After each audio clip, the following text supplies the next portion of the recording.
와우. 안녕하세요. 복싱 매니지먼트 코리아 황현철입니다.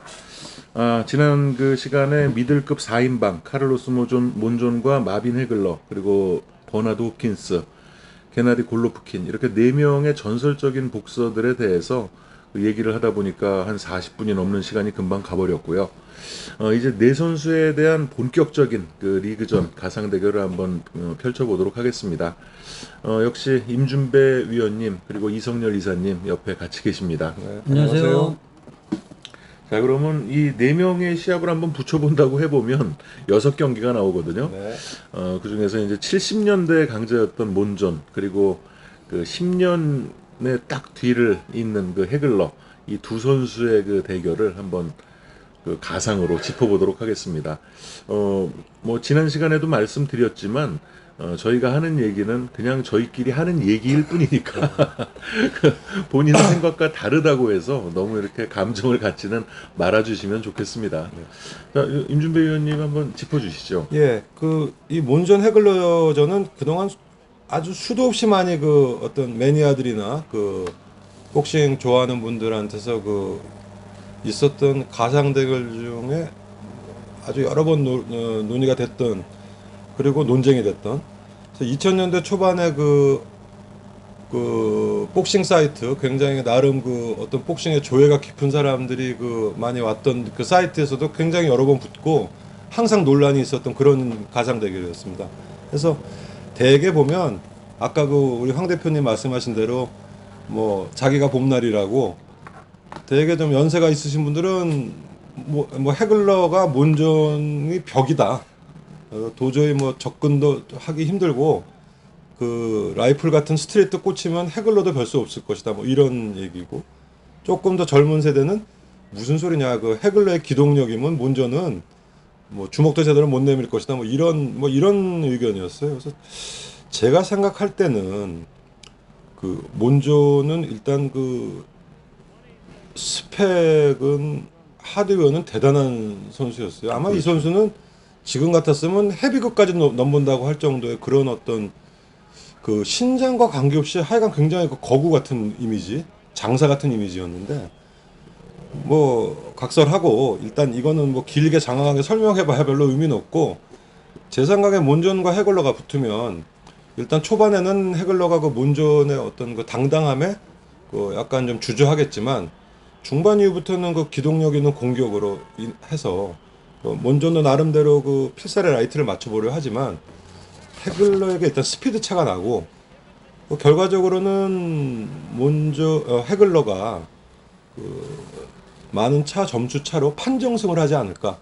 하지만 해글러도 몬존을 쓰러뜨리는 것은 굉장히 어려운 일이기 때문에 그 무난한 판정승, 중반 이후에 어떤 스파트로 인한 뭐 그런 예상을 해봅니다. 그렇군요. 임준배 의원님께서는 몬존과 해글러가 좀 판정으로 뭐 이길 것이다. 여유 있는 판정승을 예상하시나요? 그렇죠. 가운데 중자 이상, 뭐 대여섯 7점 차 그 정도. 자, 이성열 이사님은 어떻게 보십니까? 사실 저는 그 미스터 카를로스 몬존을 이렇게 자료나 이런 필름으로만 몇 경기를 봤고 솔직히 뭐 이 두 선수를 비교한다는 게 좀 그런데, 그냥 이 복싱 오래 보신 분들은 그런 자신만의 그 감이라는 게 있는데, 뭐 굳이 이렇게 이 두 선수를 비교해 보자 그러면은 한 시대를 10년 터울로 해가지고 서로 지배했던 건 사실이고, 그 시대가 앞섰던 그 몬존이 저도 임준배 위원님과 마찬가지로 시대를 먼저 앞섰다는 게 이 사람의 좀 패착이라고 그래야 되나요? 그러니까 선진 복싱에 그 카를로스 몬존이 후반 갈수록 조금 힘겨워하다가 1차전에서는 뭐 판정으로 해글러 특유의 처음에 그 재는 복싱으로 점점 잠식해 들어가다가 뭐 KO까지는 힘들겠지만은 그 후반 갈수록 조금씩 이제 풀어나가면서 해글러의 좀 빡빡한 승리로 보고요.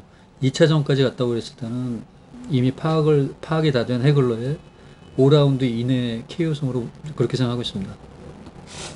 자, 그러면 뭐 1차전을 기준으로 했을 때 해글러의 그 판정승을 이성열 이사님도 그 예상하신다는 얘기죠. 예. 가상 대결은 2차전은 없어요. 네, 단판 근데 승부. 해글러 마빈 해글러다 보니까 그 선수 특유의 그 좀 그런 거 설명해야 되는 뭐 게 재대결은 사실 몬존도 강했어요. 몬존이 초창기에 당했던 그 3패를 전부 복수를 하는데 이제 한 선수한테는 한 번만 이기고 두 선수는 3번에 걸쳐서 꺾게 되거든요.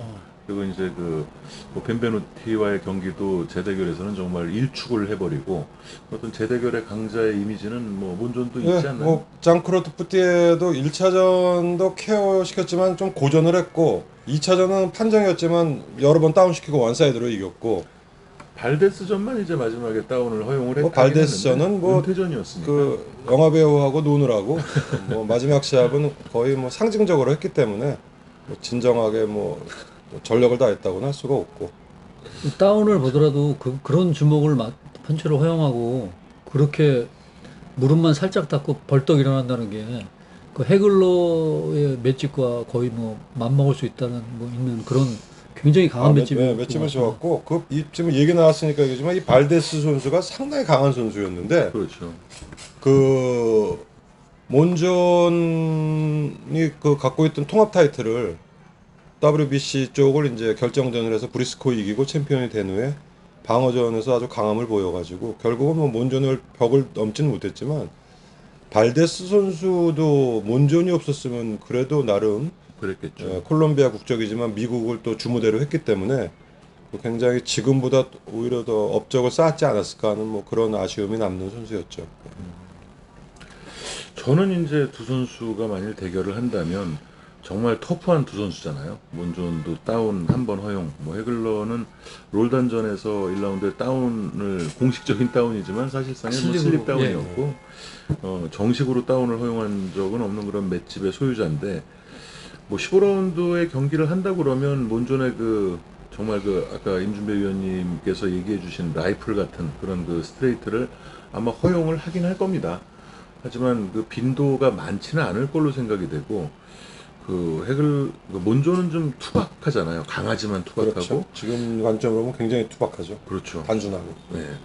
그런데 해글러 경우는 그 어떤 유연성, 파고드는 그런 인파이팅 능력이 탁월하기 때문에 저는 개인적으로 볼 때 해글러가 후반에 TKO 승 정도 이끌어내지 않을까. 그러니까 15라운드로 네, 봤을 때 쓰러트리진 못해도 스톱은 걸릴 수 있다. 그렇죠. 그러니까 계속적인 어떤 연타로 데미지가 간다면 그 몬존도 그 사이즈가 작은 해글러를 상대로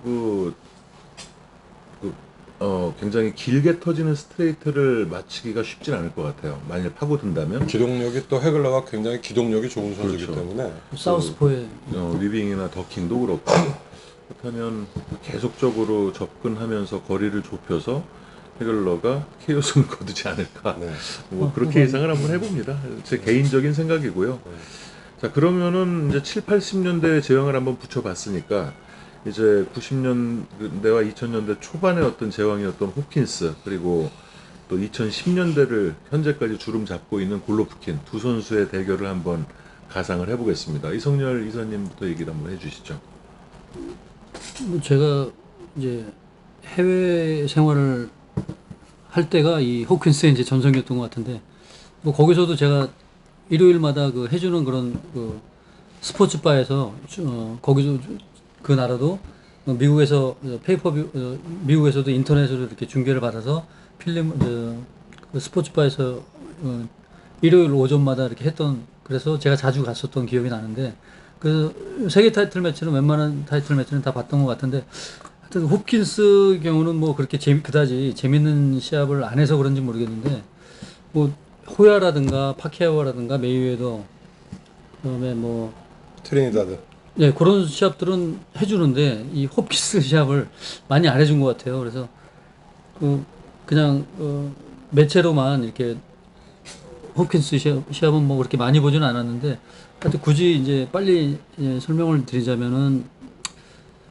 홉킨스는 좀 완전 변칙 스타일이고 그다음에 골로프킨의 경우는 거의 정통파 양손을 자유자재로 쓰는 정통파 선수고 그런데 그 요즘에 저 골로프킨의 그 시합을 보면은 홉킨스를 그 후반으로 갈수록 조금씩 이렇게 아주 미세하게 잠식이 될 것 같아요.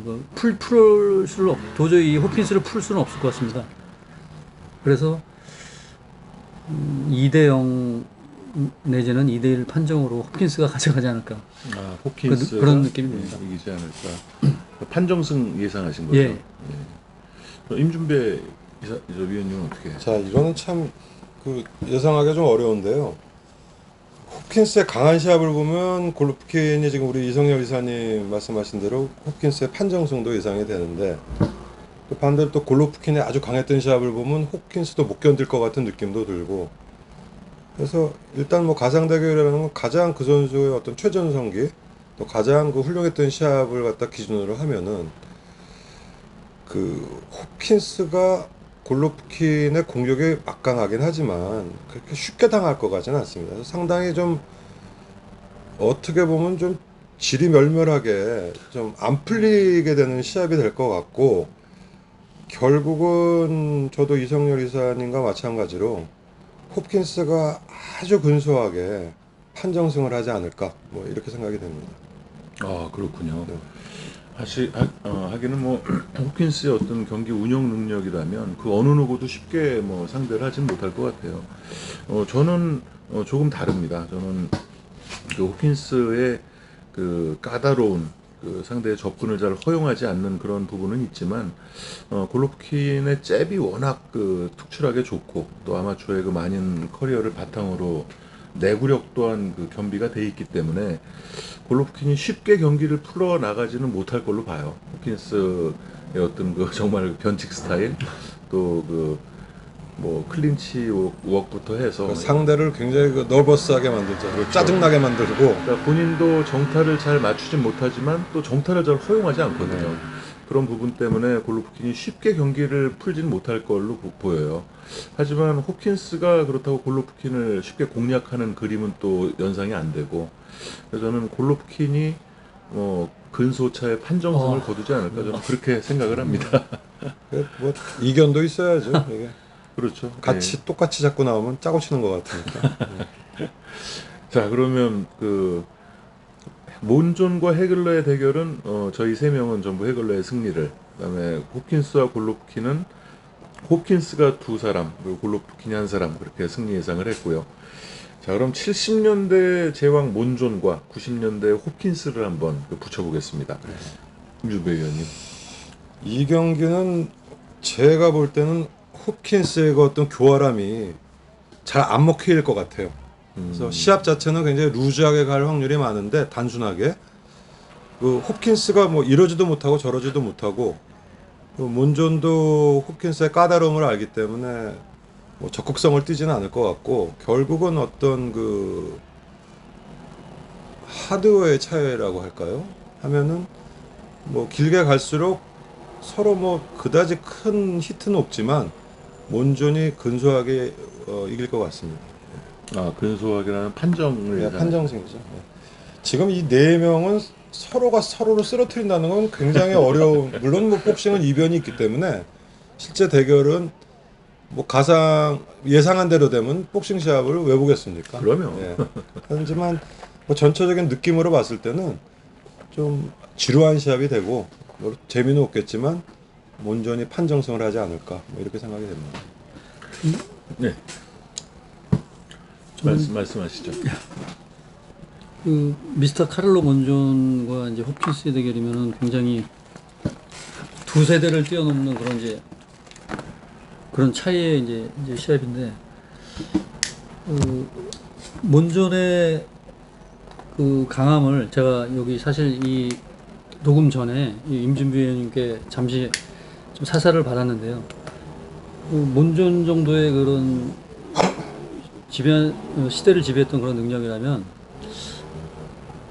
뭐 홉킨스를 쉽게 이길 수는 없겠지만은, 홉킨스가 보면은 스트레이트에 강한 선수들에게 의외에 또 고전했던 경기가 좀 생각이 나가지고, 물론 그 몬존의 경우는 그런 스트레이트보다 훨씬 더 강력한 쉽게 이렇게 치는 것 같은데 상대방들이 픽픽 쓰러지는 거 보면은 그 선수들보다는 좀 더 스트레이트의 파괴력이라든가 이런 게 더 좋았던 것 같은데 홉킨스가 그렇게 쉽게 골로프킨과 얼핏 보면 비슷할 것 같지만 몬존과 또 골로프킨과는 또 다른 그런 또 클래시컬한 그런 복싱에 후반 라운드에 뭐 다운 한 번 정도를 당하고 판정으로 3대0 판정으로 몬존의 승리를 또 예상합니다. 3대0 판정이면 넉넉한 그런 판정. 넉넉하진 않지만 다운 한 번 정도를 뺄 수는 있을 것 같습니다. 그렇군요. 저는 그 몬존과 호킨스를 이렇게 한번 그 구도를 그려본다면 호킨스가 클린치하거나 그럴 만한 여유를 몬존이 주지 않을 것 같아요. 그러니까 워낙 그 거구의 대결이기 때문에 미들급에서는 호킨스도 몬존 같이 큰 선수를 만나본 적은 없고 또 몬존 역시도 호킨스 같은 골격을 가진 그 선수는 만나본 적이 없을 것 같은데 몬존의 그 장점인 원투, 그 스트레이트를 결국은 호킨스가 좀 허용하게 되지 않을까 뭐 그런 생각이 좀 들고요. 저는 그냥 몬존의 원투에 호킨스가 한번 나동그라지는 그림을 한번 상상을 해봅니다. 그래서 KO로 예, KO가 나지 않을까. 그러니까 그 정말 그 임준배 위원님이랑 이 토크를 하기 전에 이제 며칠 전부터 이제 통화하고 그런 얘기를 할 때 이 네 명이 정말 다운된 것도 거의 그 손에 꼽을 만큼 없고 제대로 된 다운도 없죠. 그렇죠. 뭐 밸런스가 무너졌다든지 홉킨스만 이제 다운이 뭐 몇 번 됐을 뿐인데 뭐 세컨도 메르카도한테는 아주 제대로 첫 다운은 아주 제대로 다운이 됐었던 것 같고 뭐 그번 예. 그래서 이제 사실 과연 이 대결이 KO가 날까 이제 이런 얘기를 개인적으로 통화할 때는 좀 했었어요. 근데 뭐 구도를 링 위에 두 선수만 올라갔다는 거를 그려보면은 그 몬존의 정말 시니컬한 그 원투가 제대로 터질 경우에 그러니까 헤글러는 그거를 좀 덜 맞을 것 같은데 호킨스는 맞을 것 같아요. 그러니까 몬존이 KO승을 거두지 않을까. 호킨스의 가드에 뚫고 들어와서 이 몬존 시합 중에 KO 나는 시합을 보면 강렬해요. 그렇죠. 예, 거의 뭐 기절시키다시피 하고 이렇게 뭐 이렇게 그 어중뛴 뭐 그런 KO가 없고 판정감은 뭐 크린치 많고 뭐 그냥 갈 때도 있지만 KO는 상당히 강렬하니까 그 지금 우리 황 대표님 말씀대로 호킨스가 재수없게 걸리면 충분히 뭐 나가웃 뭐 예상됩니다. 예. 자, 그러면은 이제 호킨스가 굉장히 그 까다롭고 두려운 존재로 지금 그 부상하고 있는데 그 호킨스와 헤글러를 한번 붙여보죠. 그래서 헤글러와 호킨스는 과연 어떻게 그 상상이 되는지 이성일 그나마 이게 저한테는 좀 쉬운 이제 명제가 됐는데 이거는 뭐 어떤 분들께 여쭤봐도 복싱 팬들께 물어봐도 그냥 무조건 헤글러가 아닌가. 이유는 헤글러가 더 강해 보여요. 그 호킨스보다. 호킨스가 몰리네요 이제. 근데 호킨스가 뭐 웰터급에서 올라왔던 뭐 기라성 같은 트리니다드라든가 뭐 호야라든가 뭐 이런 선수들을 어렵게 이겼던 그 쉽게 이기진 못했습니다. 근데 이렇게 어렵게 그 선수들을 그렇게 어렵게 이겼는데 그 자기 적정 체급인 헤글러를 상대로 해서 그 선수들한테 던졌던 그런 쉽게 했던 그런 약간 소위 말해서 노는 복싱을 할 수는 없을 것 같고 쩔쩔 계속 매다가 후반 정도 뭐 KO는 안 날 것 같고요. 하여튼 호킨스가 계속 물고 늘어지고 뭐 클린치하고 뭐 이런 더티한 경기 양상으로는 갈 것 같고 헤글러의 무난한 판정승이 되지 않나. 그리고 격차 한 3, 4점 정도 헤글러의 뭐 무난한 승리가 될 것 같습니다.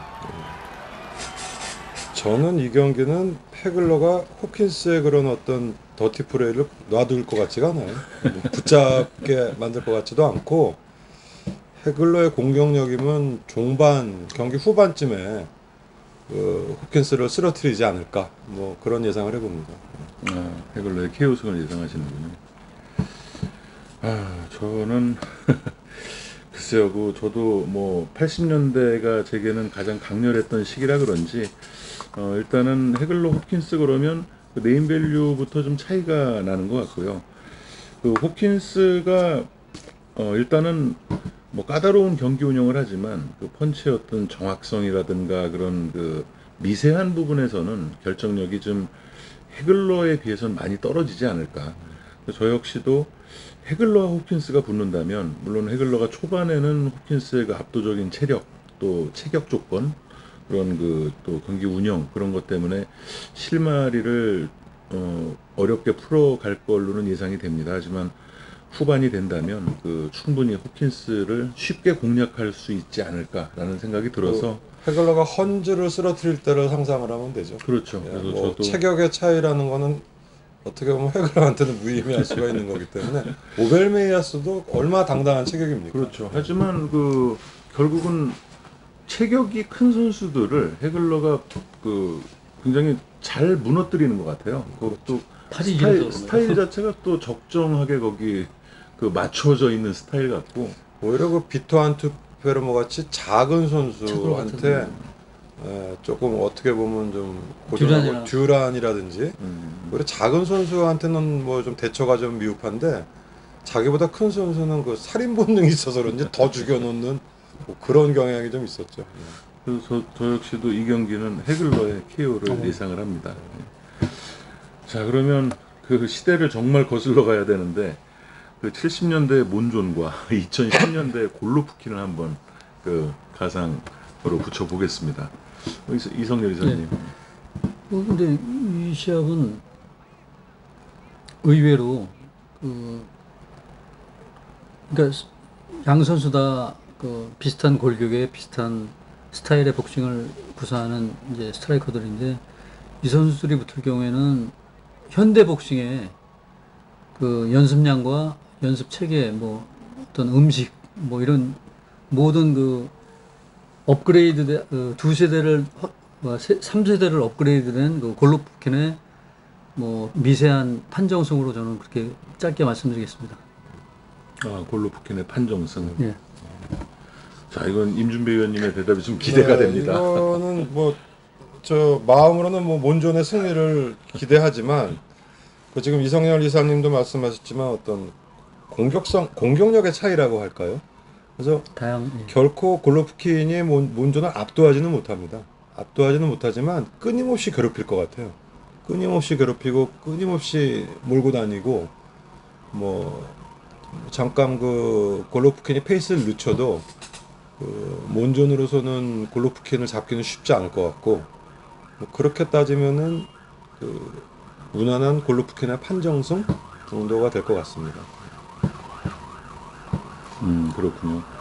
사실 그 70년대부터 직접 이제 뭐 몸으로 이제 느끼면서 복싱을 봐오신 임준배 위원님인데 현대 복싱까지도 계속 이제 그 관심이 많죠. 그렇죠. 꿰뚫고 계시기 때문에 아마 그 비교가 가장 적정하지 않나 이런 생각이 들고요. 저는 이제 몬존과 골로프킨을 놓고 보면 그 사실 시대 차이가 너무 많이 나고 그냥 두 선수의 경기력만을 봤을 때는 저 역시도 그 몬존이 골로프킨을 넘어서는 그런 그림은 그려지지가 않습니다. 다만 골로프킨이 몬존을 KO시킬 수 있을까? 거기는 좀 의문부호가 붙어서 저도 골로프킨의 판정승을 예상을 해봅니다. 처음으로 다 동일하게 나왔네요. 그럼 이거는 세 사람 모두 이제 똑같은 그게 나왔는데 저 결과를 한번 되짚어 보죠. 몬존 해글러는 해글러가 그 세 명 모두 이제 승리할 것으로 봤고 호킨스와 골로프킨은 2대1로 호킨스가 이제 승리할 걸로 저희 세 명의 의견은 이제 나뉘었고 몬존과 호킨스는 전부 몬존으로 모아졌어요. 또 해글러와 호킨스도 전부 이제 해글러로 모아졌고 몬존과 골로프킨은 전부 이제 골로프킨으로 모아졌습니다. 자, 그러면은 어떻게 보면은 해글러와 골로프킨의 대결 하나 남았는데 이 대결이 결승전이네요. 자, 그럼 그 해글러와 골로프킨의 대결을 한번 저 예상을 해보도록 하죠. 이성열 의원님. 해글러하고 골로프킨인가요 지금? 그렇습니다. 너무 긴장하지 마시고요.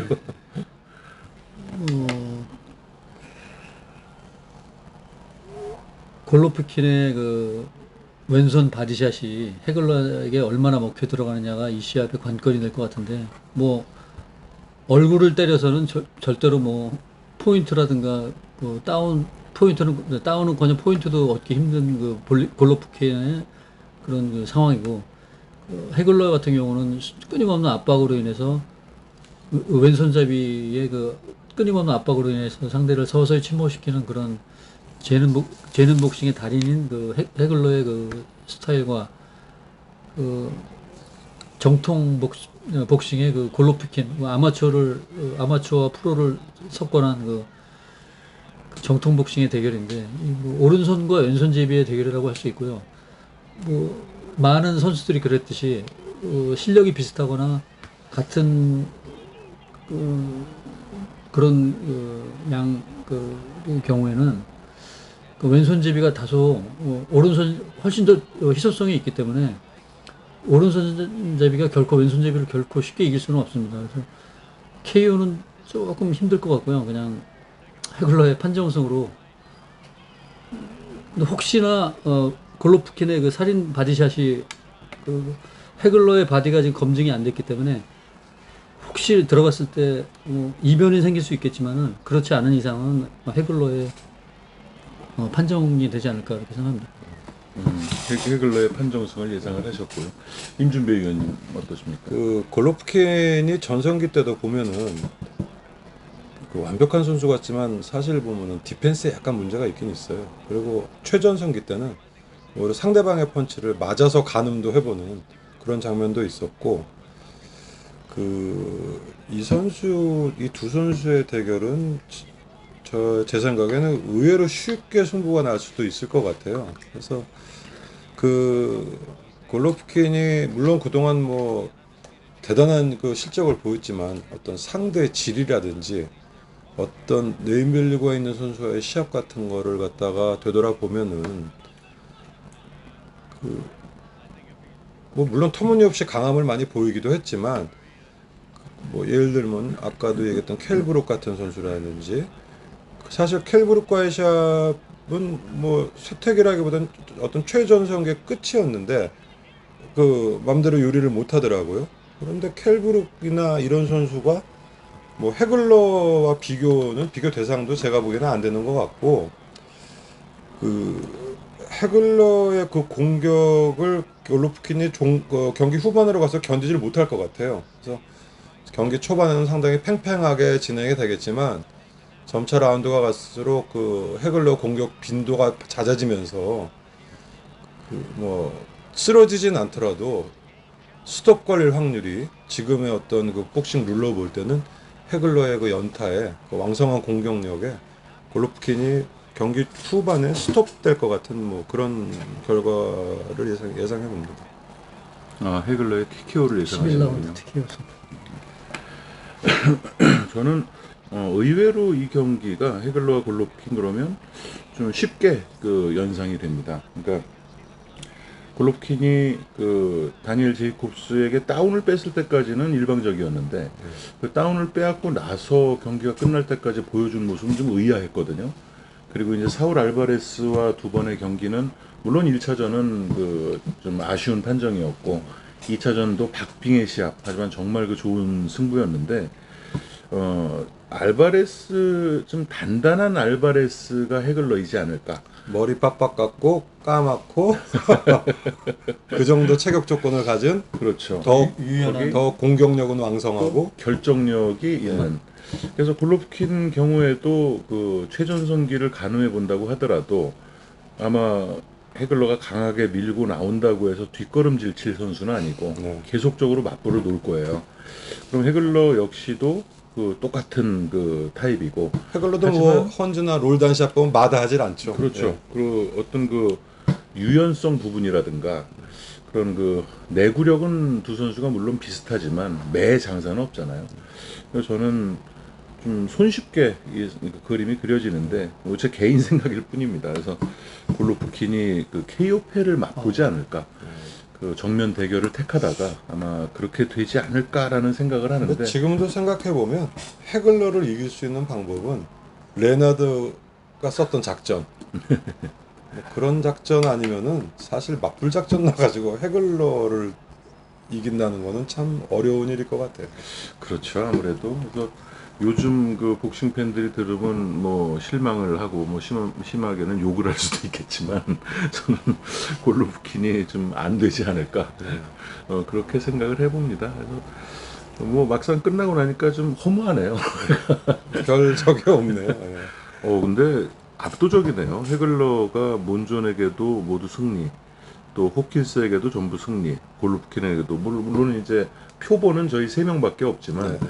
저희 셋이 얘기를 나눴을 때 그 헤글러가 압도적으로 지금 강한 걸로 나타나 있고, 그리고 이제 그 다음이 골로프킨, 그 다음이 몬존, 그리고 호킨스 뭐 이런 정도로 가는 것 같은데 사실 누가 더 강한가 뭐 이런 얘기는 좀 무의미할 수도 있어요. 무의미해서 할 수도 있지만 이런 얘기를 이렇게 같이 나눔으로써 또 시대를 회상해보고 예.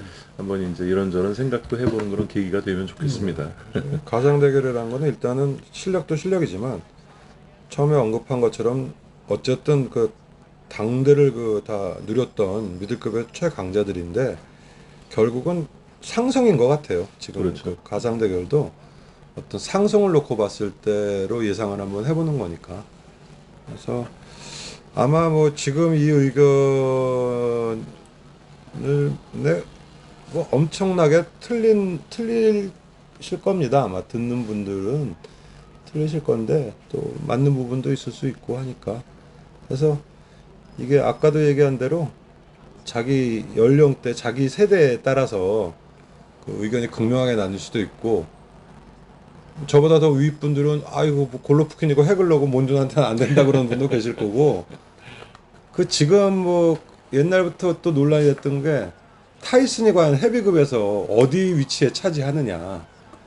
그러면 타이슨이 조지 포먼하고 붙으면 어떻게 될까? 그러면 뭐 또 타이슨 한참 전성기 때를 또 같이 그 어떤 자기의 그 어떤 자기의 전성기와 타이슨의 전성기에 맞는 연령대는 포먼이고 뭐고 타이슨한테 걸리면 죽는다.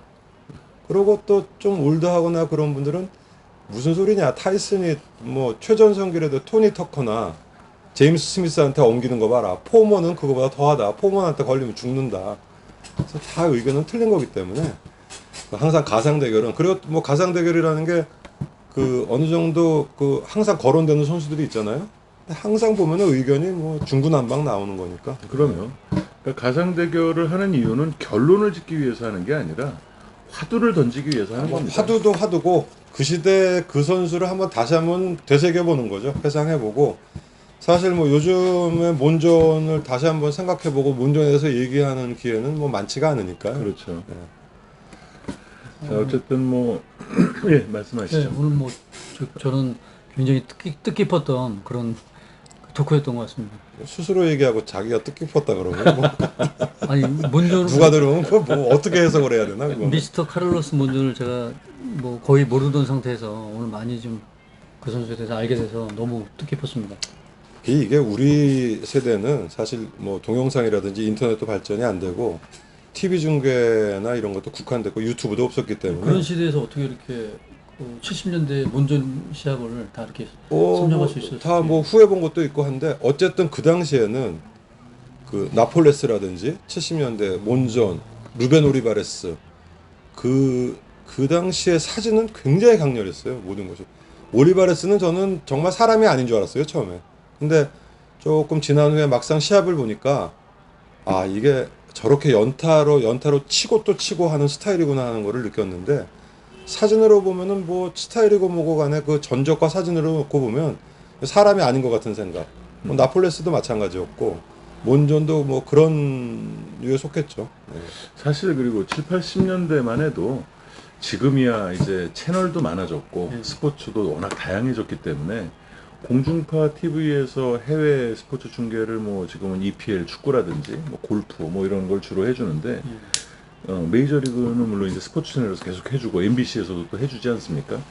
근데 그 당시만 해도 메이저리그는커녕 뭐 해외 축구도 차범근이 분데스리가 진출했을 때도 그 필름을 거의 본 적이 없어요.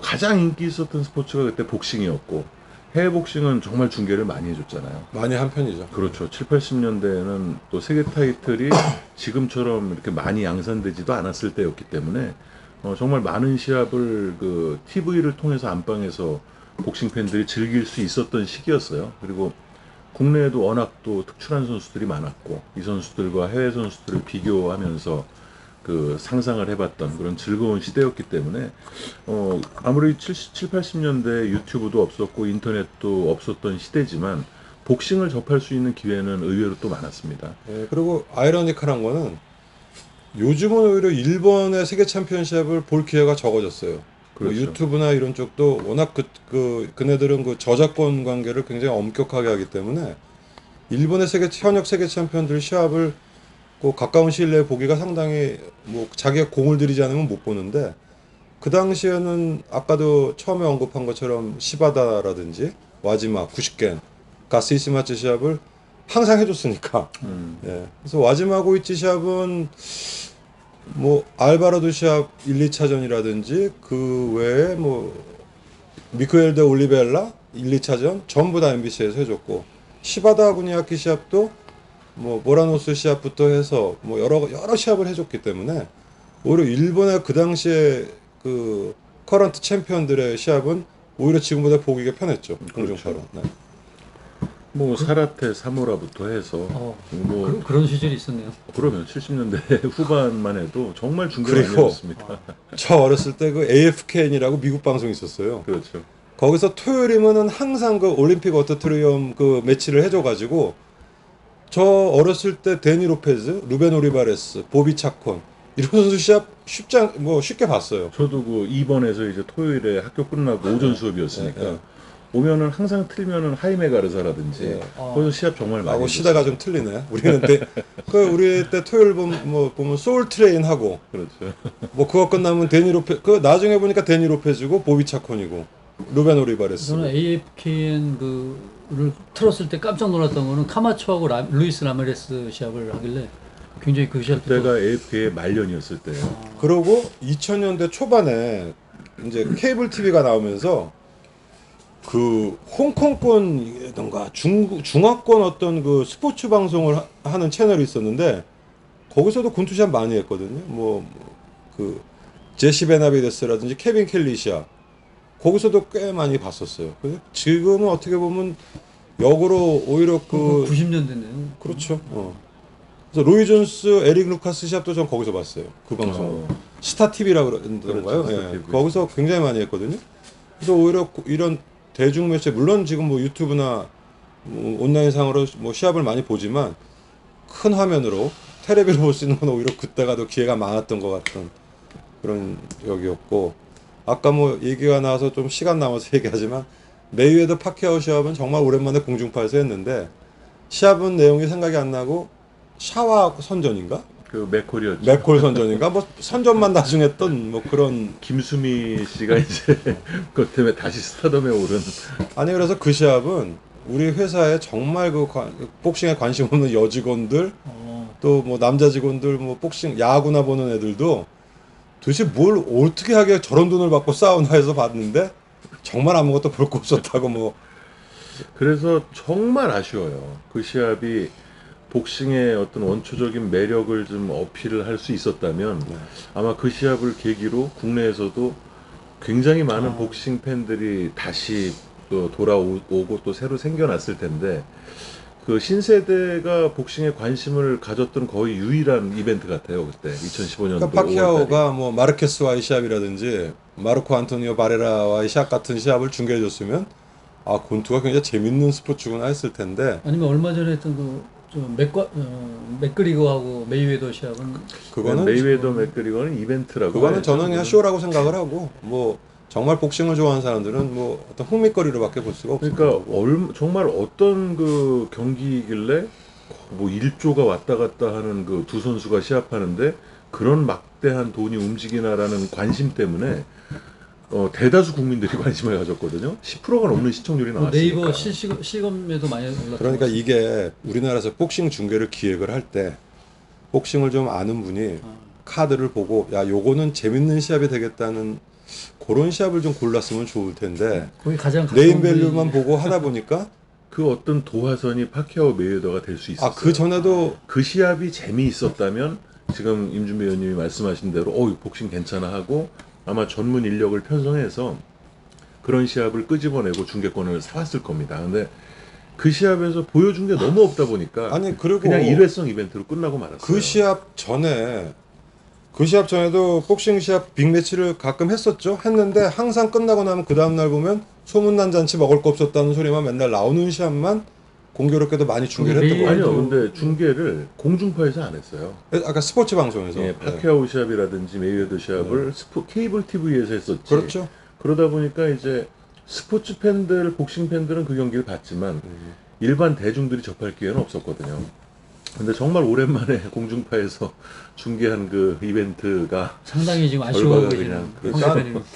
그렇게 따지면 뭐 자기가 다 잘난 사람이고 좋은 시대라 그러지만 우리 때는 어쨌든 간에 주중에 그 양대 방송국에서 그 정규 방송이 있었기 때문에 뭐 싫든 좋든 하여간 일주일에 2번 반드시 복싱 경기는 텔레비에서 했고 그렇죠. 또 세계 타이틀 매치는 그와는 번외로 또 했고 그러다가 이제 SBS에서 후발로 방송국이 나오면서 초반에 그 복싱 중계 굉장히 치중을 많이 그 했어요. 목요 복싱이라는 정규 그 예, 그래서 프로그램도 밤에 있었죠. 했던 예, 전 IBF 그 플라이급 챔피언이었던 그 정비영 씨가 아주 네. 차분한 해설을 했고 그 방송 그 SBS에서는 좀 그 어떤 메인 아주 그 빅 이벤트보다는 그 매니아들이 좋아하는 시합, 그러니까 세계 타이틀 매치지만 그 일반인들이 잘 그 눈여겨 안 보는 그런 시합들을 많이 했고 또 너무 이 수준이 높은 선수끼리 하다 보면 재다가 끝나는 경우가 많지만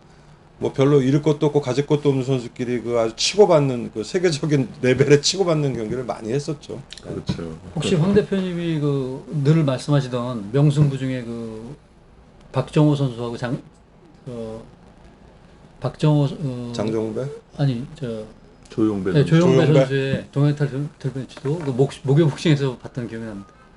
그게 목요 복싱이 아니라 KBS에서 중계를 했던 것 같은데. 목요 복싱에서 밤에 했던 걸로 저는 기억이 그럼. 나는데 SBS에서 큰 이벤트는 뭐 문성길 선수 방어전 그게 90년도였거든요. 아 90년도에 조용배 선수와 박정호 선수가 있는데 90년대 말 SBS 개국이 91년도예요. 그러니까 아마 그건 SBS가 아닐 거예요. 그래서 뭐 개국 기념으로 리카르도 로페즈하고 그 오광수. 이경현, 예. 문성길하고 토르삭 홍수파. 2대 타이틀 예, 매치를 뭐 개국 그런 기념으로 개국 했었죠. 기념으로 했었고 그 당시 기억에는 판치라인에 그 포스터가 붙어 있고 그거 반인가 3분의 1인가 오려가면 입장료 할인해 준다고 판치라인에서 이벤트 했던 뭐 그런 기억도 있고 그래서 하여간 뭐 80년대 90년대 아주 초반까지는 TV에서 언제든지 그 복싱을 접할 수 있었던 참 행복했던 특히 공중파에서 했기 때문에 어떻게 보면 저는 뭐 제 세대는 복싱으로만 보면은 그래도 행복했던 시대다. 그리고 뭐 그 당시에는 지금도 물론 미국에서 복싱이 굉장히 그 인기가 있지만 그 당시에 미국에서 세계 챔피언 중에 탑스타들은 거의 아이콘이었기 때문에 사실 지금 미국도 그 흥행이 좀 어렵습니다. 그래서 항상 그 시대가 끝날 때마다 그 불멸의 스타들이 나왔습니다. 알리 그 이후에도 호야가 타이슨이 나왔고 뭐 헤비급은 아니지만 차베스, 호야 어느 정도 그 홀리필드 홀리필드는 그렇게까지는 뭐 안 적고 하더라도 어쨌든 그 시대에 아주 독보적인 아이콘들이 있었는데 지금은 미국 링을 보면은 사실 그 순수 미국인 양키 소위 양키들보다는 동구권 그리고 중남미권 선수들이 다 미국에서 활동을 하기 때문에 어떤 정체성도 그렇고 어떤 시합에 대한 그쪽 그 민족들의 어떤 그 전체적인 어떤 흥미는 미국도 좀 많이 떨어진 것 같고 일본도 한동안 그 굉장히 복싱 붐을 일으켰는데 지금은 사실 그 일본이 그 결정적으로 이 복싱 붐을 일으켰던 게 가운데 중량급 정도 그러니까 우찌야마라든지 뭐 야마나카 이때 아주 최전성기를 이뤘고 도화선은 가메다였죠. 가메다가 이제 아주 그 대중적으로 됐고 근데 지금 이노우에와 무라타를 제외하고는 세계 챔피언들의 그 어떤 지명도가 굉장히 낮고 너무 경량급에 치중해 있어요. 그리고 사실 지금 일본 가면요 무라타는 거의 알아요.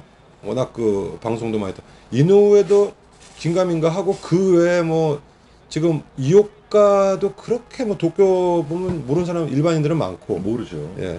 네 체급을 제패한 챔피언인데도 그 복싱 팬들을 제외한 일반 팬들은 잘 몰라요. 그래서 일본 가면은 막상 놀라운 게 이노우에도 좀 긴가민가 무라타는 좀 많이 아는 편이고 그 유럽도 보면은 그 독일이 한동안 그 헬리마스케를 기점으로 해서 굉장히 그 복싱 붐이 일어나서 그 이후에 뭐 미카엘 차우스키라든지 뭐 아브라함, 스펜 오드게 뭐 아주 그 걸출한 스타들이 나오면서 공중파 그리고 이제 클리치코 형제 그래서 공중파 뭐 시청률이 30%가 됐네. 그래서 아주 정말 유럽에서 공중파 그런 그 시청률이 나온다는 건 상상도 못했기 때문에 굉장히 대형 이벤트를 많이 했는데 지금은 그러면서 이제 동구권 선수들을 많이 영입을 해서 했죠. 하다 보니까 지금 동구권 선수들이 미국 쪽으로 많이 빠지고 그 소위 말하는 게르만 민족의 어떤 순수 독일 혈통의 복서들이 그렇게 탁월한 선수가 없어요. 그래서 제가 그 심판 독일 친구한테 뭐 물어보니까 시합은 많이 하고 있다. 근데 이제 K2가 복싱을 손을 뗐고 하다 보니까 작은 이벤트로 됐고 세계 타이틀 매치가 그 할 능력이 안 되는 거예요. 그러니까 독일도 어느 순간에 자본이 확 빠져나가 버렸어요. 하다 보니까 지금은 세계 챔피언 양산도 안 되고 그냥 고만고만한 시합을 하고 있고. 그러니까 동구권 스타들이 이제 독일을 기반으로 2010년 초반까지는 활동을 했었는데 네. 그 선수들이 이제 미국에 와서 활동을 하다 보니까 제 생각에는 이 핵심은 결국 돈인 것 같아요. 프로다 보니까 과거 뭐 60년대부터 쭉 돌아다 보면 2000년대까지 그 스포츠 스타 연간 수입 1위부터 100위를 놓고 보면 한 50위까지 놓고 보면 그 중에 한 절반 정도를 복서들이 챔피언들이 차지를 했었잖아요.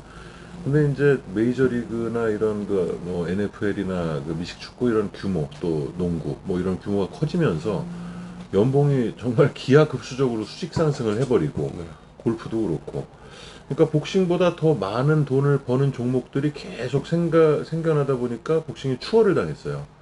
그러니까 알리나 타이슨이나 레너드 같이 이렇게 복싱에서 빛을 발할 수 있는 그 운동 천재들이 다른 종목으로 지금 계속 가고 있거든요. 그리고 뭐 인정은 하고 싶지 않지만 그 격투기의 어떤 활발한 활동도 그것도 무시할 수 없습니다. 복싱에 굉장히 그 어느 큰 영향을 주었고 그 유럽 쪽도 격투기는 뭐 나라 따라 좀 틀리긴 하지만 활발하게 진행이 됐는데 사실상 7, 80년대만 해도 유럽에서 영국은 여전히 뭐 복싱이 어느 정도 유지를 하고 있지만 프랑스, 독일, 이태리가 굉장히 강국이었어요.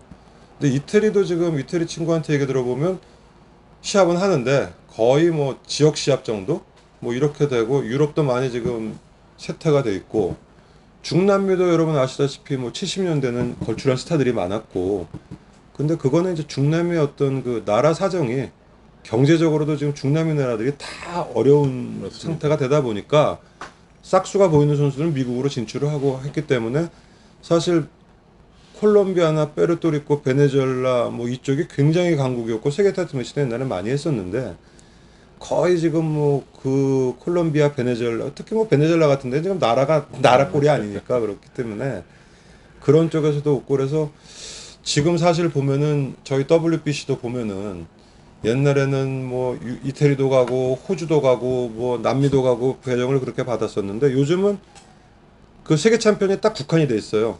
미국, 멕시코.